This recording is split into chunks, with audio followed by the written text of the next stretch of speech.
Toby, welcome to the show. Thanks for having me, Dylan. Awesome, my man. Let's talk about New York, Columbia University. Why is it such a special place?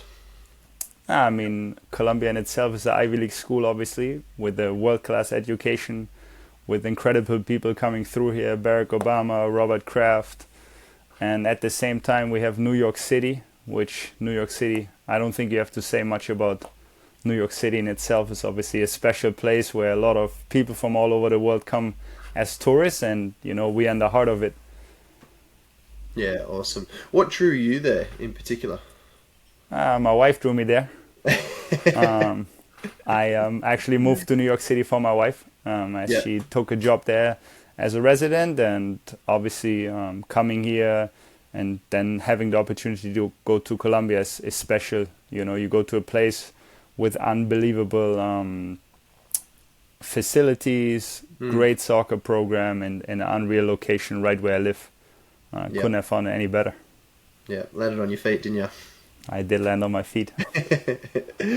We'll talk a little bit more in depth about Columbia later, but obviously just wanted to frame to the audience sort of who you are and, you know, the connection to Columbia University in New York. But let's sort of rewind the clock. Talk to us about life growing up in Germany, you know, your home country. I want to sort of hear a bit more about your football journey to sort of leading you into America. That's a long time ago. I hope I recollect all the information correctly. But I grew up in northern Germany, Bremen, or Bremen, how the American would say. Yeah.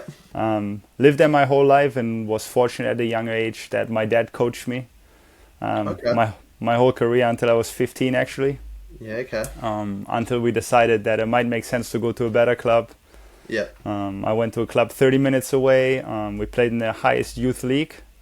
Yep. I was, again, fortunate that my dad drove me every day after work. And then the coach that I first had there actually became a head coach team there later on with the first team. And when he came back, that was a year and a half later after he was the youth coach, he became the head coach. And in his first session, he called me and said, "Oh, can you come train with the first team?" Oh, wow. And like every kid, you know, you get super excited. I came home from school. My mom said, "Oh, the head coach called." And I'm like, "What? Like, why would he call?" And they're like, "Yeah, they want you to come to training, you know." And back then they called on the home phone, obviously. Yeah. So then I was like, "Oh, but I got to eat." And they're like, "No, you have to go. You have to make it to the session." So we drove there and I had my first session. And 2 days later, I started my first game in men's football. Wow. Now I can say this, it was paid football. I already passed the eligibility center back then, but not that I really got paid, but I made my debut there and was still a U19 player, was signed later on to my first contract there as a full player and played the decent... If you don't mind me asking. It's called FC Oberneuland. Okay. Unfortunately, they went bankrupt. Oh, no. But we played in the fourth league in Regionalliga Nord. Yep. And back then there were only 3 Regionalligas, so it was I believe it was Northeast, and then Southwest, and the South essentially. Yeah. So some of the games we played at Magdeburg. They're now in second league. We played against Red Bull Leipzig, small club. They're now in Bundesliga. Yep. So it was an incredible experience. Holstein Kiel, we played the first team. They're now obviously in Bundesliga. Yeah, wow. Okay. And so what year was this then? Probably 2010, 2011. 2010, 2011. Wow. So obviously Leipzig went on a bit of a journey after that, didn't they? And then fortunately your club's gone bankrupt. We lost 3-1, but I never played on a better pitch in my life. Yeah, really. So that would have really primed you, right? Playing at that sort of level against men, week in, week out. Which would you say it's professional at that level, or was it more semi-professional? What, in your eyes, what would you sort of claim it to be? No, it was for sure back then professional. Every player worked. Every player just played football or soccer. Okay. Yeah. The only 2 guys that worked was me and another guy, because back then in Germany you had to do military service mandatory. Oh, wow, okay. But we did alternative community service for the same time, and they connected us with like a little workshop with handicapped people. So we went there in the morning, went to practice, went back to the job, and if we practiced twice a day, we went there, work, practice, and we go home. But everybody else was just playing, you know. That's a full-on schedule at that age as well. I mean, you know, it's you live in the dream at that age, right? Like some of the guys we played with, one guy that we played with, his name is Ailton. He was a childhood hero of mine. Okay. He played at Werder Bremen. He was the top Bundesliga goal scorer, played at Schalke, Hamburg. And, you know, he was there. Obviously, he was 38 at that point, but, you know, you share the locker room with those guys and you think, oh, wow, like I made it, even though you barely make anything. Yeah, and from there, I tried to sign with another club, and I had an agent back then, and tried to go on trials, and two other clubs liked me, but unfortunately, they were in the same situation as my club, so we got relegated. Yeah, and so did the other two clubs. Yeah. So then I was kind of in a situation. Okay, like, what am I trying to do here? Do I want to go to all these like smaller local clubs? And I already started talking to two schools at a time, which were UNC and Creighton. Yeah, wow. And back then they were number 1 and number 2 in the nation. Yeah. UNC won the national championship in 2011, so the year before, when I actually wanted to go. Yep. So I stopped all negotiations with any club because I was pretty certain I would go to Creighton, but there was a little mix-up in my process, and I had to stay there, found the 5th League club, started studying at a university, and but then made a conscious choice, okay, what do I want to do? Do I want to try to be a 4th League player that travels around the country? You know, maybe you get the next contract here, next contract there. Do you continue studying and stay in your hometown and maybe go to a 5th League club and still make decent money, but, you know, you're not playing on the bigger stage again? And fortunately, I had teammates back then that told me, like, you don't want to be the guy that played 4th League until you're 28. And, you know, some guys make 10 grand a month there. Yep. Some guys make 500, but, like, you know, if you make 6-7 grand, you have a good life, but then you end up at 28 and you have nothing. Yeah. No education. That's the deal of America, right? Yes. And then, go ahead. You have a question. No, I was more curious. You said originally, like, obviously Creighton, UNC, top 2 in the country, but there was complexities sort of with your eligibility. What was that without, you know, treading into hot water here?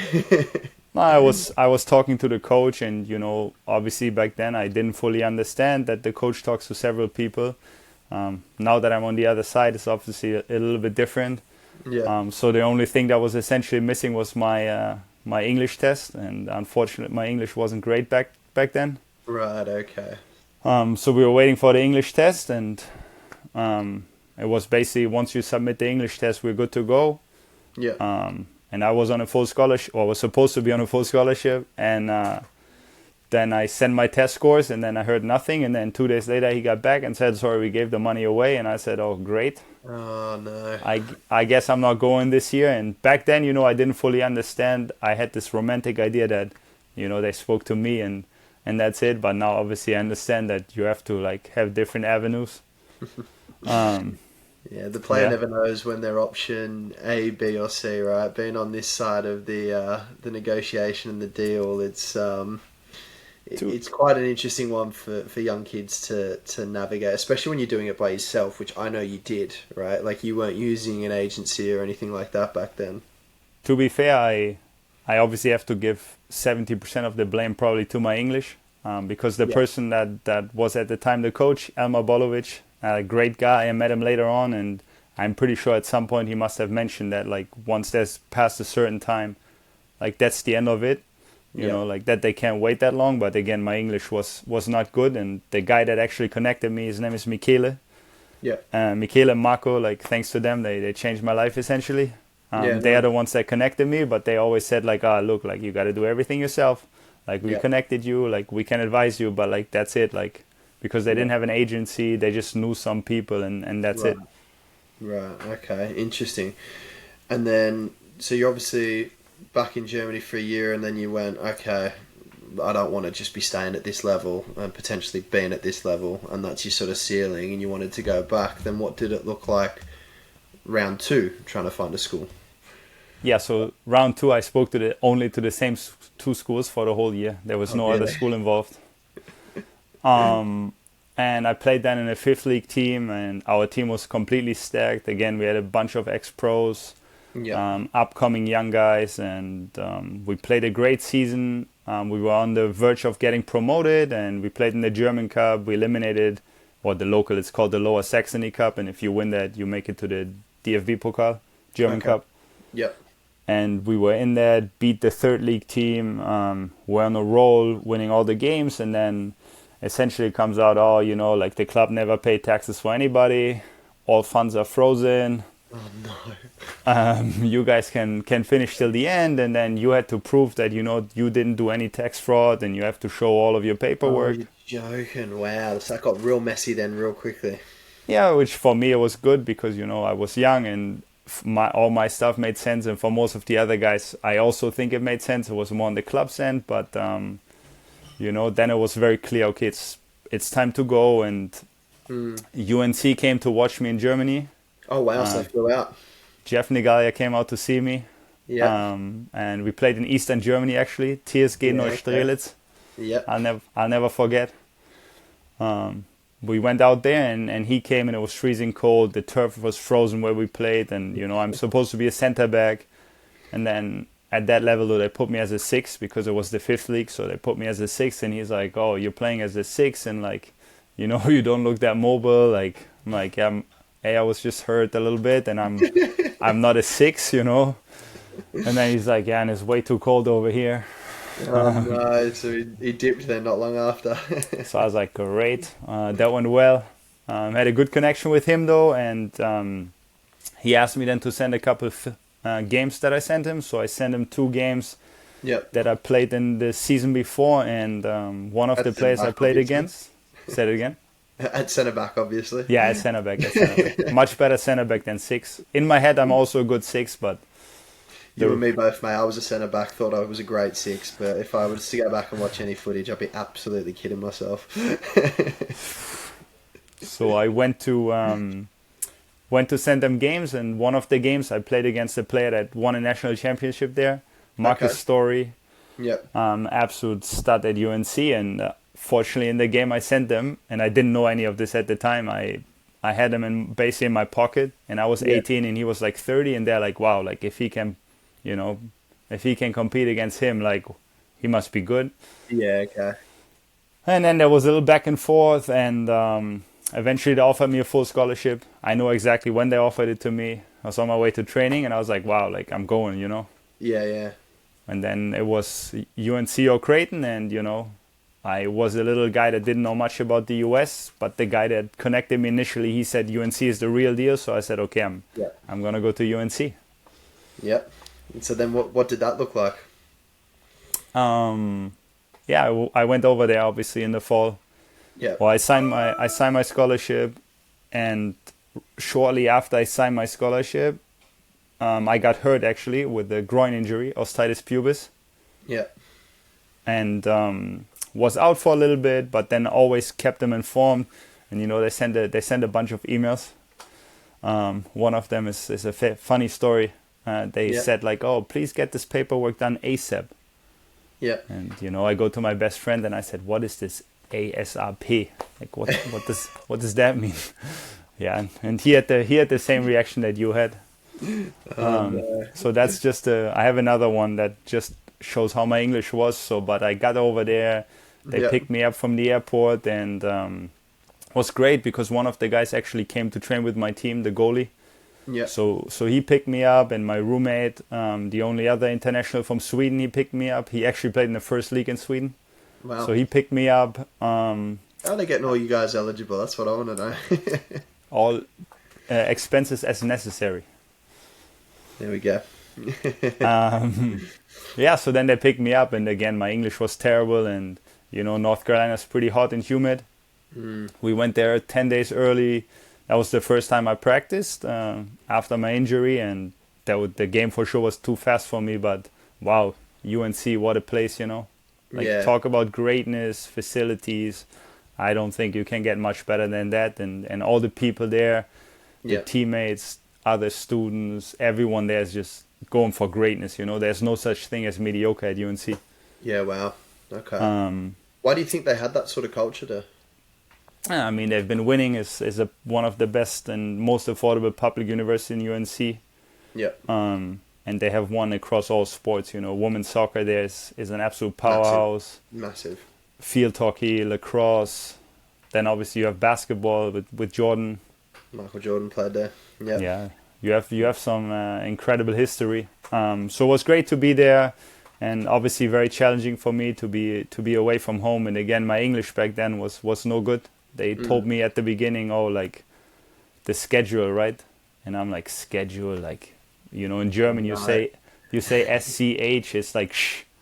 Yeah. And I didn't know that schedule, what that means, so I thought that's schedule, because again my English was terrible. And then I go back, Carlos the coach keeps saying like, oh yeah, I send you guys the schedule, like check out when we train tomorrow. And I'm like, what is that? And I asked my roommate, they're like, oh, you gotta be kidding me. I'm like, no, like I'm serious here, unfortunately. So yeah, It would have been hard. It would have been real hard transitioning then if your English was at that sort of level. Yeah, it was not the best. Fortunately, there was a lot of help with tutors, people that we live with. So like we lived there with sophomores actually and juniors, so they didn't put us in the first year housing. Yeah. And the general population is very American, so like it really helped that we kind of stuck out, you know. Very tall blonde German, and like my roommate Robbie, obviously, so everyone knew us right away, and people were very eager to help us, and the professors were eager to help us. Yeah. The academic advisor, they really help you on your feet, and obviously once you put in the work, you can manage, but like it was for sure a struggle. And I can imagine. And on the pitch, unfortunately, it never went the way I wanted it to work. Why's that? I never said it again. I said, why's that? And my position had two players. Jonathan Campbell ended up in the MLS, and Boyd Okwanu, and both of them were top players. They were youth national team players, and Wow. now I also know, you know, if they would have put me in, I would have potentially lost a year of eligibility. Okay. Which they never actually put me in, and then I kept training, and I would always be dressed, and then one day I wasn't dressed for the first time, and then I was like, oh, like something's not right here, because you know, it wasn't that like I was miles off them. It was like, okay, like they're probably a little bit better than me, and I'm still returning from the injury, but you know, I can play here, and everyone saw that I can play there. Yeah. And I guess I was on a full scholarship and they weren't, so at the end it made sense why you keep them when I'm a little bit maybe below them, you know. So why, you say if you'd have gone in, you'd have lost a year of eligibility. What do you mean, like if you'd have just played one game, you'd have lost the year of eligibility, and they were deliberately trying to hold you back for a red shirt? I know you're making assumptions. I never said that, and they never said that, but Okay. if you obviously, I think the threshold now is maybe 3 games. Yes. There's like specific rules, like you might know better right now than me, because right now we don't really deal with that. We don't look at the redshirt year. We try to get them in when they can. So, but usually I think it's 3 games. If you play more than 3 games past the first third of the season, then your eligibility is taken away. Yep. So if they would have put me in a playoff game or whatever for 20 minutes, because it's the second half of the season, then eligibility would have been gone. So I think even the rules were a bit stricter back when we played. Yeah. So that's why it made no sense. And you know, later on, like we had a conversation, and I was already like at that point, I think I was 20 years old. Yep. And again, my English was still bad, and they sat down with me in the office and said, "Oh, you know, how do you feel?" And I said, "Oh, fantastic! I'm happy to play again. You know, back from injury." And there were all 4 coaches there, right? So you know, it's kind of serious. Yep. Now when you're on the other side, you know how that works. But they were like, "Oh, it's gonna be very hard," and it was a little bit back and forth. And I said, "Oh, like if you don't want me, you just gotta tell me, you know." Because again, I didn't understand the whole system, and obviously, like none of the coaches ever said that they don't want me. Yep. They just made it very clear that it would be difficult for me to play. Yeah. Okay. And the way my understanding was, okay, if they don't want me, you know, I will find somewhere Yeah. where they would want me. Mm. And That's again, fair. they like me as a person, I think, because, and maybe it's because they also wanted to get rid of me, but they helped me find something else. And, I'm very appreciative for the time there and what I learned there as well. Is it quite nerve-wracking going into a room and all four coaches are there and it's a little bit of those crunch time talks as such? Yeah, it's good when you only understand half. Just sitting there nodding. Yeah, do you want me? No, Yes. it's No. obviously it's crunch time, but at the time also I didn't know the meaning of the meeting, because Right, like okay. how often did you have a meeting like that before? I Yeah. come from a different culture, different sports settings, like you don't have these meetings that often like that Mm. because we were still in season at that point. Yeah, for sure. Well, it's good for all the young kids that are listening. You get pulled into an office and the whole coaching staff's there. It's usually got a bit of weight to it, that conversation. Yeah, for sure, for sure. And then your time at Quinny. Let's talk a little bit about that because you definitely smashed it when you went there. Yeah, so I was talking to several schools. Actually, I was talking to my current boss as well, who was at St. Francis at the time, Okay. and I spoke to then the head coach of Quinnipiac, Eric. And the reason why I went there is because I wanted someone that like cares about the people and the environment. Because obviously, if you go to the top of college, it's a lot about how quickly can you function and help win. Where Yeah. some of the smaller programs are also like, okay, do you actually fit in here? How well do you fit in the group? What type of person are you? And that's why I ended up at Quinnipiac. Yep. So I started there in January of 13. And at the beginning, all we did is train indoors Oh wow. at That a cold. small facility, CFC Park. Yep. And all the guys were disappointed in me because all they heard is from Eric, who Eric is actually the cousin of Jeff, who was the assistant at UNC, who's back there now. Oh, yeah. That's how we Yeah. got the connection. Okay.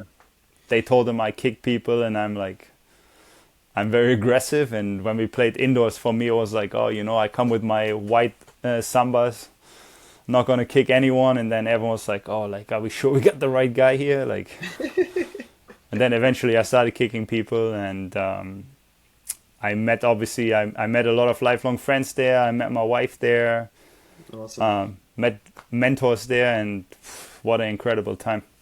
Yeah, nice. What's some of the mentors that you met there?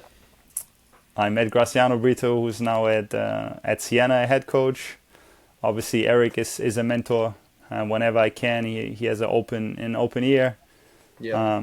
We met Chris Bud Williams, who rest in peace. He passed, but he was a Premier League player. What a coach! Learned so much from him, and incredible. Like Yeah, brilliant. when you listen to him, and he would say like, "Oh, like this is what's gonna happen if you don't do this," and you're like, I don't know. And then the next play would happen, and exactly what he would say would happen is Yeah, wow. incredible, incredible. Special. That's special. It's sort of nice, right, to see that sort of journey that people go on, right? Like obviously you'd have been over the moon by getting a full scholarship at somewhere like UNC, and maybe, it doesn't work out, but it was meant to be, right? Like look at where you ended up next. I'll sit here and pump your tires up a little bit. Two-time all first team conference at Quinny. You had a great career. You met your wife, mentors. Just because the first place you go doesn't necessarily mean it's going to be the end destination as well. You know what I mean? Well, I mean, at the end of the day, right? And a lot of people will say this, but like everyone's journey is different, and you 100%. also gotta find what fits you, right? When I came, I didn't really know the magnitude of UNC back then. Mm, So when I went to Quinnipiac, I only realized once I got to Quinnipiac that there's a big difference. yeah, So can imagine. so so I didn't have the full understanding, and like some of it didn't hit me till much later, right? Because when you travel somewhere with the UNC backpack that says UNC soccer, is like wow, like people will talk to you at the airport, and when you have Quinnipiac, like that will never happen. Yeah, Maybe okay. maybe now a little bit more, and they will say, oh, they play ice hockey because they won the national championship in ice hockey. But one of the things that was big for me is I needed the money to go to school. So for me, it was either go home or I Yeah, find someone that will also pay me the money. So what I really had there a gratitude for the coaching staff for what they gave me, and when you go there, it's like okay, you leave one place, but at the end of the day, is how open are you for the new experience, and how can you embrace that where you are? Because UNC was in the past great experience, but I also had to leave there for a reason, and I ended up at Quinnipiac for a reason, and that's fantastic. Yeah. Because it's not that I ran away from the challenge. It was like, for them it didn't make as much sense for me. I didn't understand all the rules of the NCAA, but looking back at it, it's like, okay, like I have my values. Like if you don't want me, I leave and I go somewhere where they want me. Yeah, 100%. And again, it couldn't have worked out better on the field. The friendships you make, you go to weddings, and I found my own wife. So, well, good on you for being true to yourself. But like life in Connecticut, talk to us about that. I'm sure it would have been a bit of a change from being in the south of America. You're obviously so close to Yale. From my understanding, there's a little bit of wealth up there as well. Like, what did you think it was like? Yeah, so again, I had no idea. I didn't go on a visit. I had a friend that was in Brooklyn actually at LIU, so visited. Yep. I went there, flew there in January, a couple of days early. Didn't know how big New York is, and I had a hotel all the way out in Brooklyn. Yeah. Because again, I didn't know how big Brooklyn is.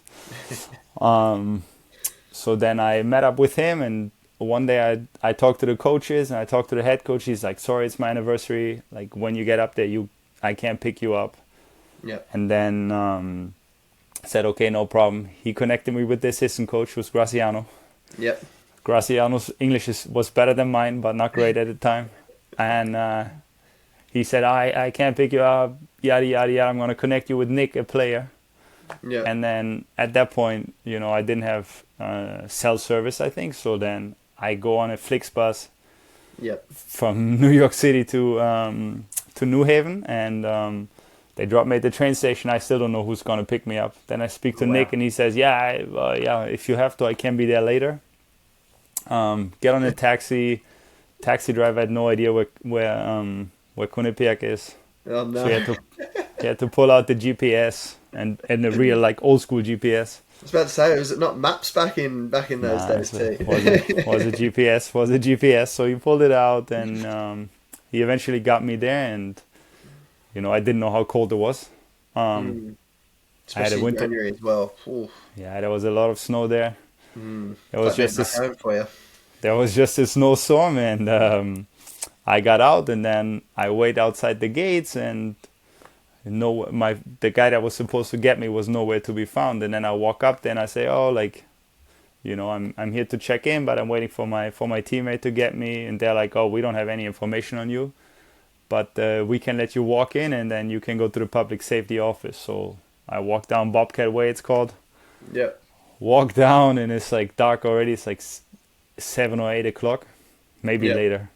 Yeah. So I walked to the public safety office, and I explained them my situation. No room cards ready. No one had any idea who I am. No, really? Oh, wow. So then eventually this guy pulls up in a small pickup truck. And he's just wearing a polo and this Bobcat jacket, my favorite piece I ever still got from the school. And he's like, yeah, I'm Nick. And I'm like, great. He's like, yeah, so what's the plan here? He says. And I said, oh, I thought you knew. But he helped me. We figured it out. They didn't really have a room for me. They gave me a room, random 4-people room. And my bed was actually taken already. So whatever. They got me settled. So at the beginning, that was my first night there. And I was like, wow.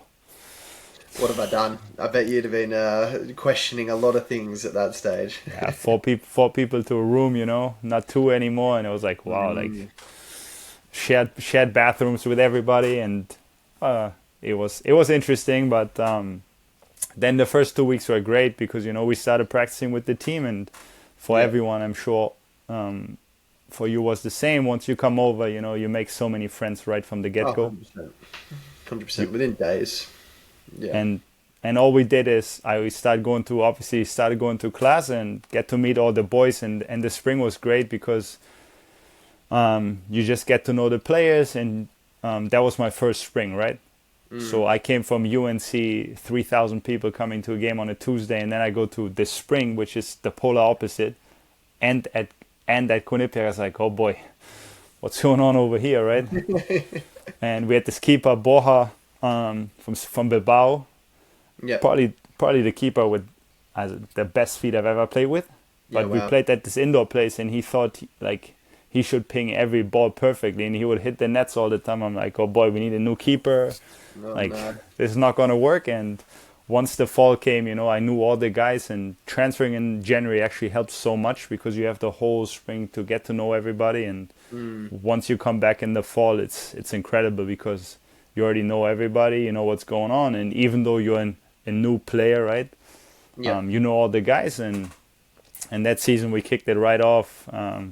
We had a terrible start to the season. I think we lost like 4 games. Yeah. Wow. Gave up a bunch of goals, and the coaches kept saying like, "Oh, believe in the process." We play BC. It's a hard schedule at the beginning, so that when conference comes, we're ready because the conference is not as strong as the competition we played. And Yeah. then we went on a run from there. We gave up no goals. Wow. I think we gave up like 9 or 10 goals. Yep. We had like 11 different nations in the starting lineup, Massive. and yeah, it was incredible experience, and winning there. Just to your experience question, it's like if you win anything in college, it's probably the most unique experience you ever have because Yeah.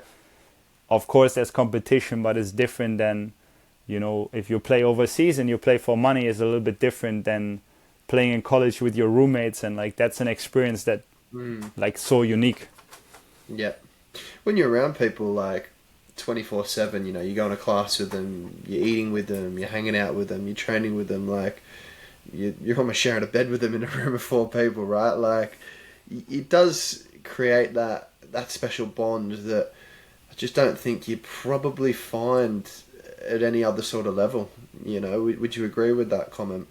No, I 100% agree. Right before I came over, I played in the team, and the only reason I got my first start there as a U19 player was because the guy was supposed to start. He actually got invited to the U21 German national team, Right. and then in the winter there's always a tournament that's being played indoors 4v4, and he tore his ACL, Right. and the other guy that was supposed to start, he got a red card in the last game before the winter, and he had a 3-game ban, and that's the only reason why I started. And then you get in and you get your starts, and at the beginning no one would take me serious, Yeah. and then once they realize, oh, like you're gonna take your spot, you're gonna take their money, then everything already changes, and in college you don't have that, so the bond you create with the people you live with is a whole different thing. And even post college you don't get that because everyone is going for the same objective.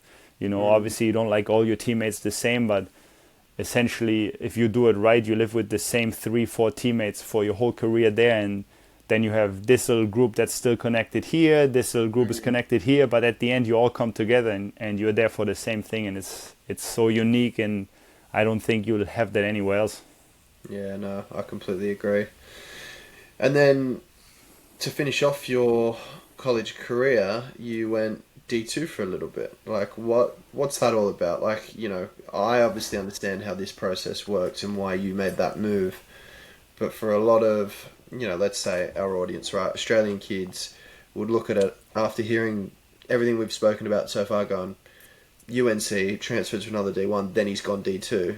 What's all that about? Yeah, so I at some point I found out that that I was already as a registered student because I went to university in Germany. Yep. And as you know, obviously at Division 1, the clock starts as soon as you enroll in college.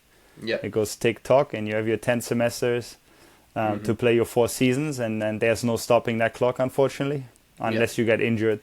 But knock on wood, your clock keeps going. So we had this lady in our office. She told me, like, look, there's a potential that you can play D2. And first when I found out, I was like, okay, let me take 12 credits every semester, live the absolute life, Yeah. It's the minimum you have to take. For the people that don't know, 12 credits, 4 classes usually, and it's so light. So I took 12 credits one semester, and at the end of the semester, Tracy, her name is, she said, oh, if you get all your credits in, there's a chance that you can, if you graduate early, you have a semester left at D2. And I'm like, oh, okay. Yeah. Like, great to hear. Like, what do I have to do? And in my last semester, I took like 24 credits in the fall. Oh, wow. That's a lot of credits in one semester. Just to keep the option open. And, you know, I didn't really want to go to school to get a master's, but I had an invite to go to Columbus Crew, some type of college showcase. We went out there and it didn't work out. I got hurt actually with the slip disc in the warm-up, but that's for another day. I probably wasn't good enough. But so I went back and I said, Tracy, like, what actually do I have to do to get this done? And she said, look, like, all you have to do is tell them, we explain the story, because I started college in Germany in the fall, and then the second semester I couldn't finish, so I never started. And that semester at Division 2, right, you keep that semester, because at Division 2 you have 10 semesters to play your 4 seasons, but you can stop the clock in the middle. Yep. And that's essentially how I got the extra semester. Yep. And once I knew that, I was talking to Southern New Hampshire and Lynn at the time. Both were like, again, within the last 3 years, they won a national championship. So I decided to go to Southern New Hampshire. Yeah, wow. Okay. How come not Lynn? Maybe too far away from the missus. A little bit too far away, yeah. Southern New Hampshire was still in driving distance, and Florida would be way too far. Yeah, no, that makes complete sense. It's probably why you tend to see now at Division 2, some of these schools, they're getting guys that are like 25, 26 years old, still playing down there, eligible, just based off the rules between D2 to D1. For example, a lot of Germans are at Lynn that did an apprenticeship for 3 years, then maybe they worked for a year, and then they don't start college until like 24, you know? And at that time, they've seen so much of the football world. And again, I think it's good that they still have a chance to go and experience the United States and getting their degree. Yeah, for sure. Well, that's probably why they won a national championship last year as well. Exactly. And then after the college experience, back home to play professionally, or is this where you're going to call me out and say it's not professional? I will call you out, but after college, again, even after D2, and I think that's important for a lot of people to hear, no matter the level you play at, you can go pro, right? 100%. Whether you leave from UNC or from Quinnipiac, you know, there's guys from Quinnipiac that went pro, there's guys from UNC went pro. Of course, we know UNC will have a higher likelihood that you'll go pro. But even out of Southern New Hampshire, you know, I went to the Sounders second team for a week, went to Toronto, like, invite combine, and it's like, you can go, you can go from those places if you want to, but what I wanted to do is I wanted to continue playing, so I went to Ireland first league, wasn't good enough. Okay. I was there for like 10 days, came back to the States, and then I had the opportunity to go to New Zealand through one of my friends. I think it's called Nelson Suburbs. I don't know. Maybe I might mess up the name, but I was basically supposed to go there, and he helped me set everything up. But it got a little bit shaky at the end, and I left the US, spoke to my wife, and she said, "Look, if you want to play, like, we're gonna make it work." At that time, obviously, we weren't married, but I was like, okay, like, let's see. So I went to Germany to renew my contract, and I even tried to get my passport. So I went over there, started the process, and I reached out to people before, and they said, "Oh, you played college soccer, not sure if you want that." Really? And you know, when I was 18, 19, I was like not that good technically. They just knew me for kicking people, so some of the coaches were like, "Oh, I don't know." It's a thing here, T. Just good at kicking people. The Quinnipiac boys thought the same thing. They did. So they said like, "Oh, you know, I don't know if that makes any sense." So like, no one really gave me a shot. So then 3 days before I left, I already had a flight booked. I had my passport at the time. I went to this team. It's called Ophusen. I trained with them, and the coach was actually the guy that told me back then, like, "Oh, if you don't want to be the guy with 28 that has nothing."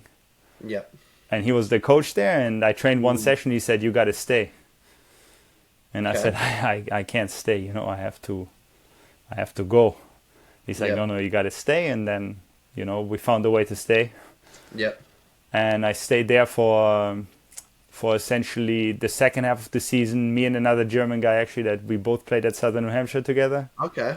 We both Nice. ended up playing there, staying in Yeah. the league, and then the other guy left already, and I stayed there for another half season. The coach at the time, Benedetto, he went to a fourth league team, and we made a deal, him and I, and with the owner, that, like, you know, if there's ever an opportunity to go back to that level, I'll go. Yeah. So he went, and I said, like, look, I want to go. And the boss said, you know, the president said, like, oh, you can't do that. We have an agreement. He can't take any players. I said, look, you and I had an agreement before that I can go. There was never anything about the coach. He said, okay, a man of his word. So he let me go. Yeah. And at that time, you know, I fell to the social pressure. I already had a full-time job in sales as well. Yeah. Okay. So I moved to the club, and I was the only one working.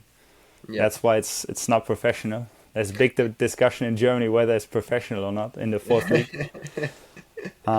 Again, you can argue about it. Again, players get real money there. They get apartments. If you go to the west, you know, there's guys making 10 grand a month again, and then in the north you have guys that make 250 a month. You know, so you can call it whatever you like.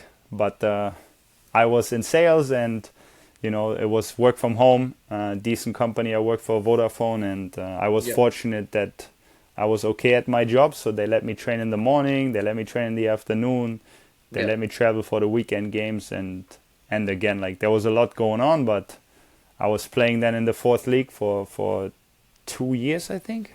Okay. 2 years. Started coaching a team there as well, a U12 team. I had an apartment right by the club.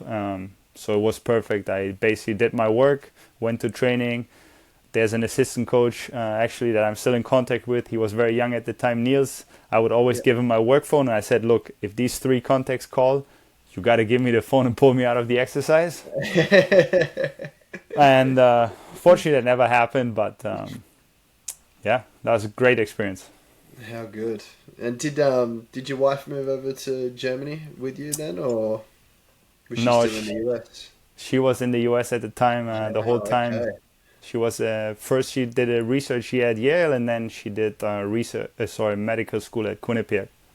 Yeah, wow. Okay, so it was obviously the pull of love bringing you back over to America then, yeah? What year did you move back to America?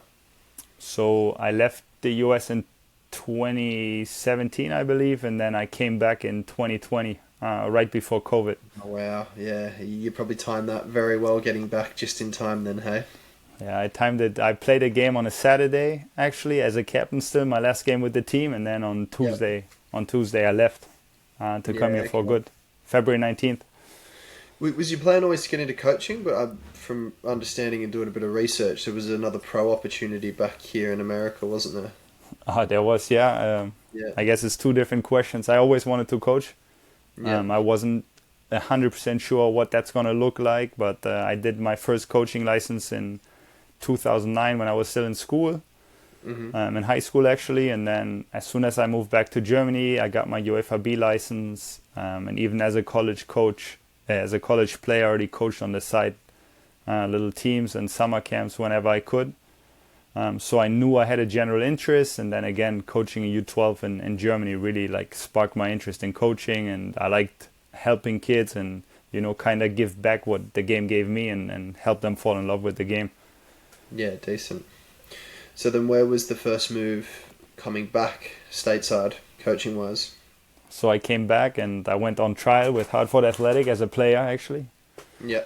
And they also didn't like me. Probably wasn't good enough for the level here because the game is much different here. Yeah. So I definitely wasn't, well, I guess I thought I was good enough, but you never know. So at the end of the day, I wasn't good enough. However you want to argue, I wasn't good enough. Yeah. And then there was an alumni from Quinnipiac. He gave me a coaching job with the local team. Cheshire, I did U11, U12 girls. Yeah. Then later on did U16 boys. I did kids clinics right from the get-go, and also became a volunteer at Quinnipiac. And during the COVID times, I actually became an Uber Eats driver. Oh, wow. Okay. Yeah, I became an Uber Eats driver. I always told myself that if I want to be a coach, and I would do whatever I can to be a coach, and, you know, was kind of like proving to myself you just got to do what you got to do. Yep. I was the And then same. I came back to Australia and I had to get into construction, mate. I was working in the opera house in a gap about this big, sliding in every day, tightening bolts and stuff while I was trying to start SCA, and I was thinking, what the hell am I doing in here? Good thing they picked the biggest guy for the small ones, huh? For the small mate. jobs. 100%. But yeah, so I was again fortunate to go into an environment where I knew people, that made it easy. The same coach, Eric, took me in, and then shortly after COVID, Graciano left to Siena. The goalkeeper coach got bumped up to assistant, and then I became essentially a part-time coach there. Awesome. Yeah. And then there was a bit of a transition to D3 before the Ivy League opportunity, right? Yeah, so I moved with Eric. So Eric, my coach, Eric Da Costa, he was also the director at the ECNL club. So I started coaching there, U12, U13 boys at, I guess, you can argue the highest level with MLS Next, obviously. But then my wife, she finished medical school and her residency fell into New York City. We found out in April, and we got lucky with an apartment in New York. When there's an apartment open, you have about 24 hours to respond whether you want the apartment or not. So we moved to New York in April while I still had to go to Connecticut. And I said, it's only an hour and a half with no traffic, which there's never no traffic. So I drove back and forth every day, and one day I was in the car for 7 hours, and I was like, I can't do this. Oh, really? 7 hours? Called my boss up, and I said, that's it. Yeah, I can't do it. And he said, yeah. He said, I knew, I could tell, Yeah. And I was, we skipped over this, but I played with New Amsterdam actually during the COVID time, professional soccer here. Yeah. We can argue whether that was professional, but that was a professional league. A professional league, so I still had ties there. And I started helping out a bit with the youth, but it was in Queens, and I was like, I don't know how stable this is. So I applied for 2 jobs actually earlier in the year at Hunter College and Yeshiva University, and both of them didn't really get back to me. So I thought, whatever, I'm not qualified to be a head coach. And then eventually both of them got back to me. Oh, wow. And then I interviewed with Yeshiva, and they really liked me, and they don't pay that much for a head coach there because it's part-time. Right, okay.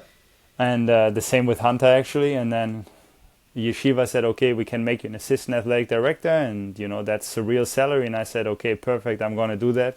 Because, again, what I learned is, or what my mentors recommended to me is, okay, if you can be at one place and don't have to do privates here, team session here to make a living, it's smart to just do that. So I became an assistant AD and became the head coach at Yeshiva, a small D3 school.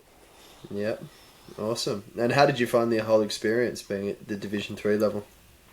Yeah, first of all, I was at a very unique school, right? Modern Orthodox Jewish school, Jewish flagship outside of Israel.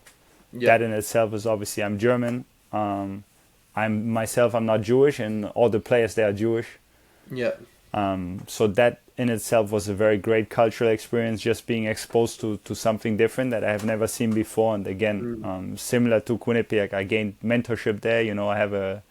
I have people that I'm connected with now still, which is awesome. And D3 is obviously much different, right? Practice is kind of optional. At the beginning, we practice at 9 o'clock at night. Yeah. At a public park in New Jersey. Okay. All the games are within driving distance. We didn't have any real gear, so I had some gear from private coaching that I brought to the games. We had jerseys, but no gear whatsoever. Wow! Even at NCAA Division 3 level. Yeah. Yeah, interesting. Obviously, you got to prefix that with there's big differences. Obviously, in D3, you have the big schools, the NASCAG, where that's obviously a whole nother level. I don't believe they have optional practices there. Historically, and that level is obviously incredible. But at the smaller school, the Skyline Conference that we played in, the level is obviously much slower than Division 1.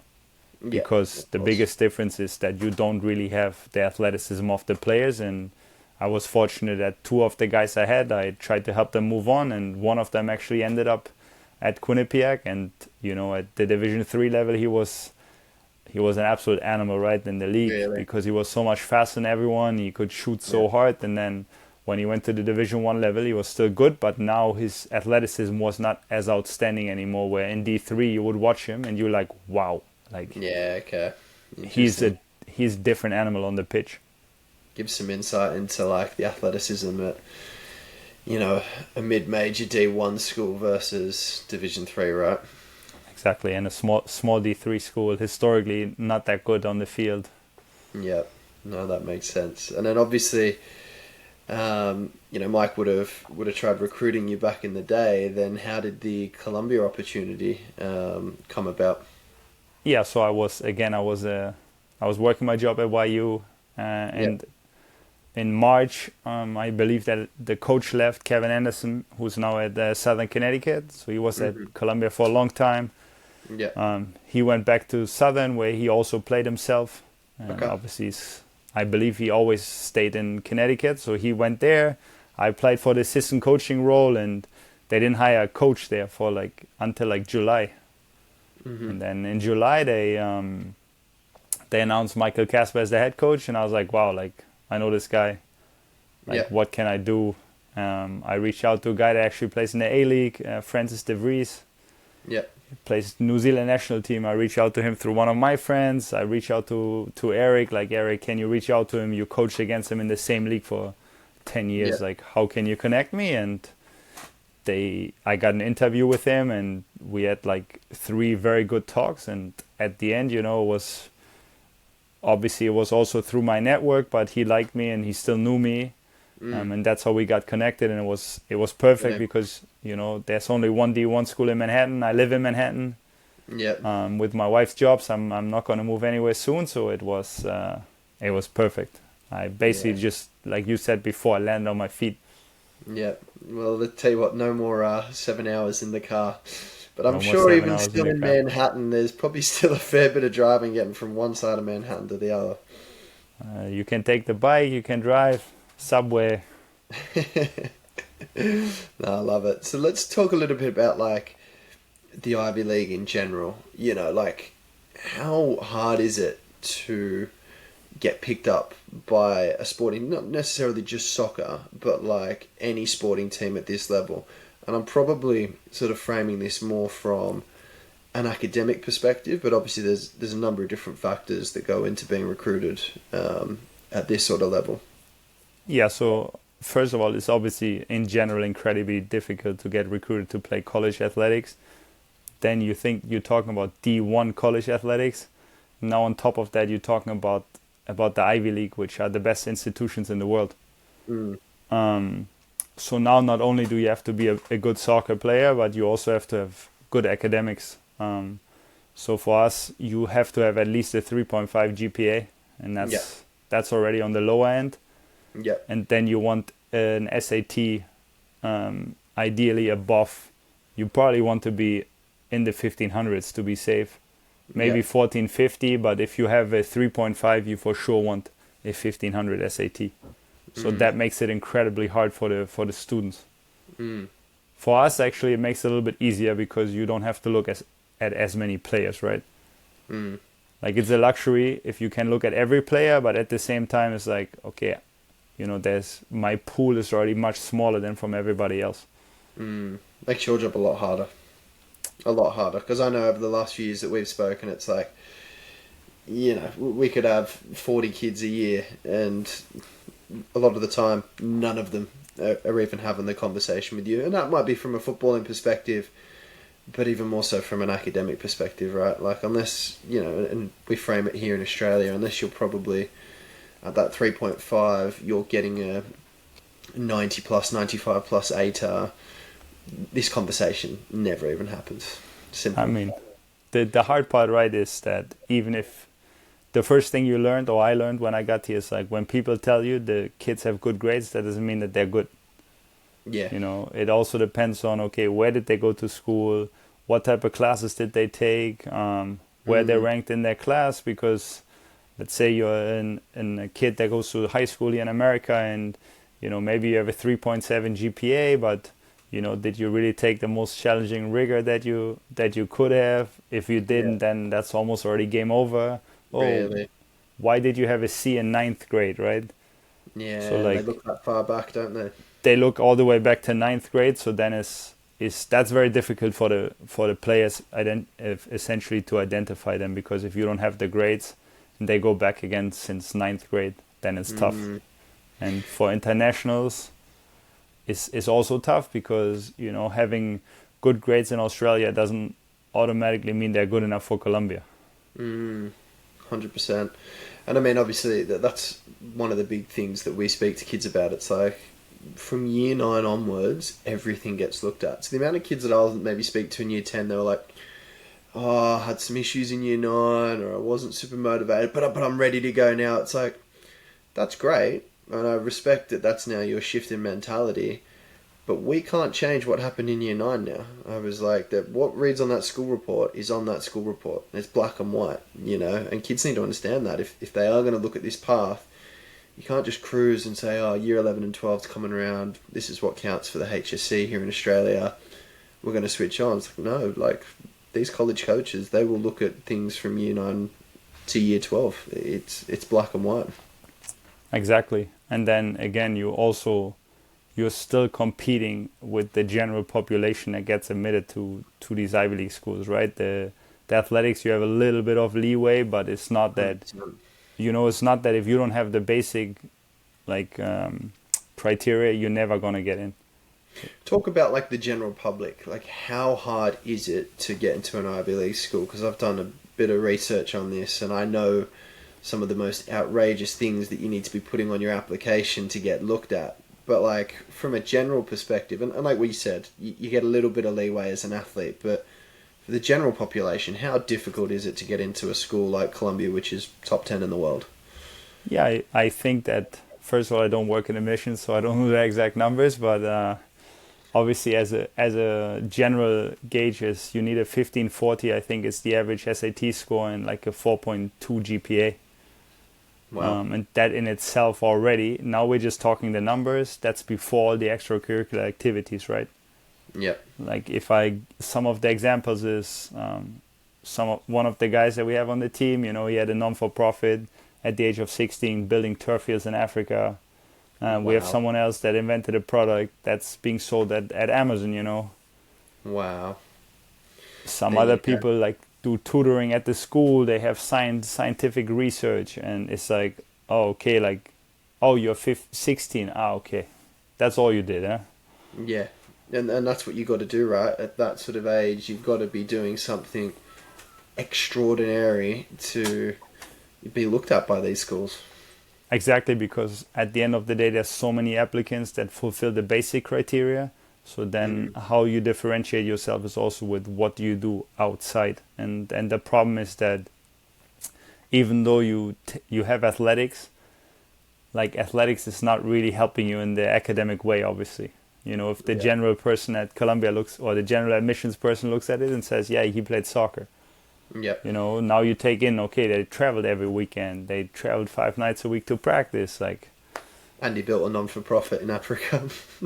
Yeah, that's obviously an exception, but in general, it's we all know that sports in itself is already a massive activity, and you still have to have something that makes you different. Yeah, for sure. And obviously, then putting your maybe sporting hat back on, like what do you guys look for, especially in an international athlete? And I'd probably like to get your opinion on a homegrown athlete as well. Like, what sort of level do they need to be competing at, or what sort of qualities are you looking for when you're recruiting a kid? I mean, it all comes down at the end also to the position, right? Like, if we want a winger, we want him to be fast. Can he go 1v1? Can he score goals? I think the basics everybody is looking for similar traits.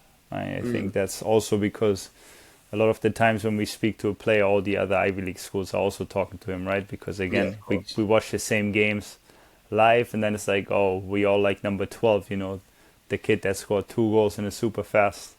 That's quite easy, but to answer your second question, I don't think we really differentiate between whether it's an American homegrown player or an international, right? Because of course you initially go at the top level, you watch the MLS, you watch MLS Next and ECNL, but you also look at other levels. So like we have a kid that's gonna come in that played at a private high school, because you never know, especially in the local market, why they're playing at the level they're playing at, right?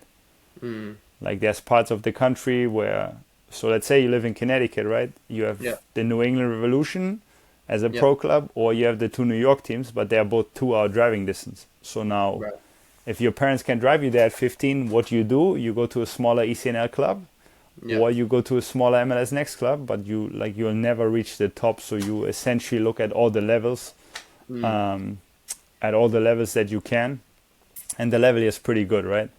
Yeah. Like if you have players that played their whole career again at New England Revolution, or even smaller clubs like the Boston Bulls, like they're very good players.